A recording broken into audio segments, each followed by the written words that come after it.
वज़ारत national food security ने ज़रई शोबे को सैलाब और बारिशों से नुकसान की इब्तदाई रिपोर्ट तैयार कर ली। ज़राअत में सबसे ज़्यादा नुकसान सिंध में हुआ है। दस्तावेज़ के मुताबिक सैलाब और बारिशों से पाकिस्तान की ज़राअत को खरबों रुपए का नुकसान पहुंचा है। ज़रई शोबे को 536 अरब रुपए से ज़ायद का नुकसान हुआ है। वज़ारत नेशनल फूड सिक्योरिटी की तैयार दस्तावेज़ में बताया गया है कि सिंध में ज़रई शोबे को 300 अरब रुपए से ज़ायद का नुकसान हो चुका है, जबकि बलूचिस्तान के ज़रई शोबे को 200 अरब रुपए का नुकसान हुआ। दस्तावेज़ के मुताबिक केपी में ज़रई शोबे को 36 अरब रुपए से ज़ायद का नुकसान हो चुका, जबकि सिंध में 28,45,000 एकड़ से ज़ायद रकबे पर कड़ी फसलें तबाह हुई हैं।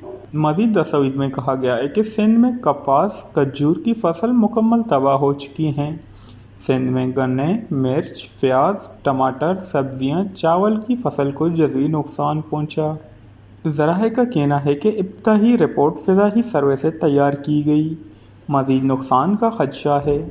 आतमी रिपोर्ट में ज़राअत और लाइव स्टॉक का नुकसान 1300 अरब रुपए से ज़ायद होने का खदशा है।